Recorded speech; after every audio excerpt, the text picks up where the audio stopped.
Sometimes when you snap back at your partner or you shut down in an argument, it's not just defensiveness, it's resentment that's been building underneath and has been bubbling to the surface. So in today's video, we're going to talk about how to tell if defensiveness is really just resentment in disguise, and when you can't tell, what you can do about it. So if you're new here, my name is Wes. I'm a couples therapist based in Chicago, and this channel is devoted to helping you heal your relationships. So let's get right into it. So defensiveness comes up often because it is your nervous system protecting you from feeling hurt. And that hurt is usually tied to shame. You feel bad. And so your gut reaction is to protect yourself by pushing your partner away with an angry, defensive reaction. So that's where defensiveness typically comes from, where you're feeling blamed or shamed, and so you're reacting from this defensive place. Resentment is the accumulation of hurt over time. It's layers of hurt that have been pushed down. And often those hurts come from not expressing your needs adequately, not setting good boundaries in your relationship, or not speaking up as much as you need to with your partner when something bothers you. So you push it down in that relationship. Resentment begins to fester and grow over time, and then it bubbles to the surface as anger or defensiveness or these kind of worse reactions that might happen over time. When resentment lingers in your relationship, every little request that your partner makes of you or every bit of feedback that they're giving you is filtered through this negative resentment lens. And that creates the feeling that it is more negative than it actually is. So you start to feel the impact of their words more strongly because it's hitting on this tender place deep within. Very similar to how trauma is triggered. Resentment can also trigger feelings of hurt and lead to this reaction of defensiveness in the moment. What I run into a lot with the people, they know that they're defensive, but they don't know why. And they don't really understand how to identify what's causing the defensiveness in the first place. So here's a few ways that you can identify whether or not your defensiveness is coming from just a normal reaction that has triggered shame in you from your partner, or if it's coming from something deeper, some kind of resentment that's been pushed down. The first signal I would look for here is whether or not your reaction in the moment is oversized based on what was actually happening. Maybe your partner asks you a very small question and you react with this big wave of anger or defensiveness or frustration towards it. When the request is very small and your reaction is oversized, it usually means that there's something deeper hidden. Number two is you keep score often. So you have this tally in the back of your mind where the resentment is built up of all of the ways that your partner has hurt you. So you begin to keep score of all of the things that your partner is doing now that is adding to that tally in the back of your mind. So when your partner offers you feedback and your first response is, you don't even see all the things that I've been doing in the relationship, that might be a sign that there's some resentment underneath. Three, you might shut down instead of engage. Especially if you are a little bit more conflict avoidant, then you might have a tendency towards shut down as a general behavioral response instead of engaging with your partner. So because of that, if your partner begins to try to engage with you in some way, shape, or form, and you begin to shut down, that might be a sign that underneath there's a lot of hurt there that you haven't been expressing. And so you might feel this sense of hopelessness. I can't express my needs. This is not going to go anywhere if I try to do something.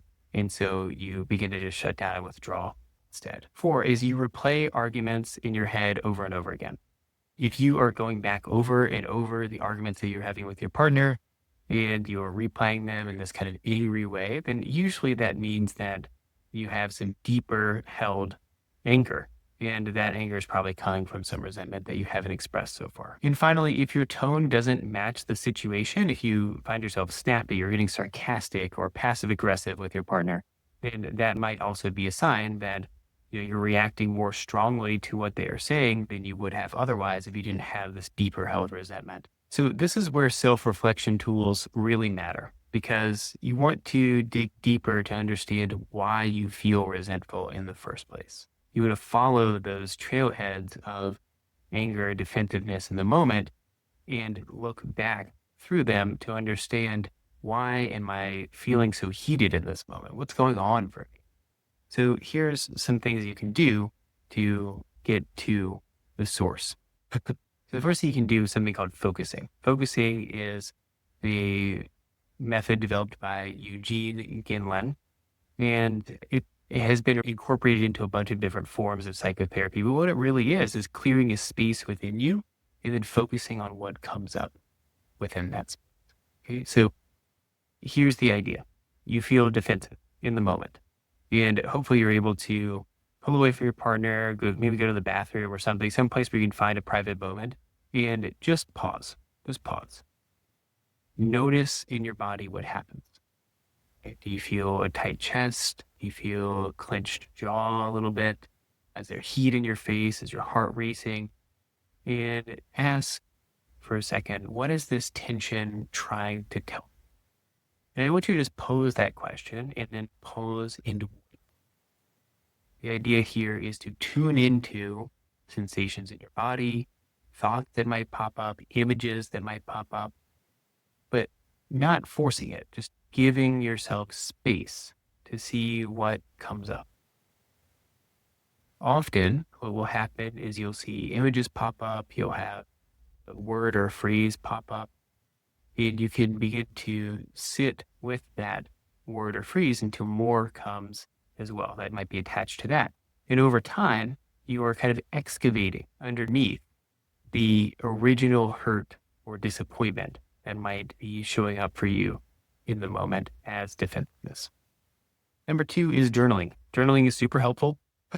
It's hard. Not everybody's great at journaling. I personally really love to do audio journaling. It can be a really useful way to get into journaling if you aren't accustomed to doing it as a written method. But what I want you to do is journal about your latest defensive reaction with your partner. Sit down and ask, what did I feel in my body when this happened? What story was I telling myself in the moment about my partner or about our interaction? And what do I wish my partner understood about what I was trying to get across in the moment? Journaling can help you identify patterns. And your goal here is to just kind of let your thoughts flow freely. And over time, as you identify these patterns, you might be able to identify what the resentment is that you've been holding on to. Number 3 is mindfully tracking your triggers. So keep a short log of the things that begin to spark your defensiveness. Okay, is it, again, tightness in your body? Is it emotions that are popping up? Is it specific words or phrases that your partner says or their body language or an emotional response? If your partner gets angry, do you all of a sudden feel very threatened and hurt? By tracking those out and mapping them, saying, okay, so my partner gets angry and says something to me. I start to feel defensiveness. I notice that I start to feel tight in my shoulders. I feel this urge to yell back. Okay. Then you're able to go one level deeper and say, oh, I wonder what's under that urge, and begin to track what might be coming up for you. And number 4 is to scan back into your own personal history. If you are feeling defensive, I want you to think about, does this feeling in this moment remind me of something else earlier in my life? It might be a relationship that you have with your primary caregiver, with your mom or your dad. It might feel like something that you're reacting to based on a previous relationship that you had where your partner was verbally abusive, for example, and you felt like you needed to protect yourself all the time. It might be a relationship that you had with a coach or a teacher, but whatever it is, scan backwards and try to figure out, am I really speaking in this moment from this relationship I'm having with my current partner? Or am I being influenced by some of these previous relationships that might be having an outsized effect on my current day relationship with my partner? Finally, once you've done all this self-work, how do you bring this into your relationship with your partner? Once you've identified the deeper hurt at play, it's about expressing the primary emotion that's going on for you. You don't want to share just the primary reaction of your partner asks you about the dishes and you say, why are you always on my case, right? Instead, you want to try to share the primary emotion that's going on for you underneath. You'd say, hey, when you asked me about the dishes, it kind of touched on this feeling that I have that I'm never enough for you. I do things and you just never notice, and I feel really ineffective in this relationship in your eyes. When you use I feel statements that talk about the feeling that you're experiencing, you say, I feel sad, or I feel like I'm not enough. When you say X, that focuses the attention on you and the impact of your experience rather than on blaming or criticizing your partner for how they're saying things in the moment. And the goal here is to ask for connection instead of retreating, instead of pushing things down, instead of assuming that this is how things are going to be forever. Asking for connection is saying something like, what I really need from you right now is I'll take care of the dishes, but I need reassurance from you that I'm doing a good job in this relationship, that you still care about me and you see the other ways that I'm contributing. So remember to focus on connection after you're able to express that primary emotion and that need to your partner. All right. So in conclusion, defensiveness is not just a bad habit that you get into. Sometimes it could be driven by this deeper layer of resentment. And if it is, then you need to do some excavating. You need to figure out why that is, what you feel resentment about, and how you can better express those needs, those desires, those wants to your partner, focusing on the emotional impact first. If this was helpful to you, please give me a thumbs up on the video, subscribe to my channel, send it to somebody who might benefit from it, and share it with your partner. Thank you very much, and I'll see you next time.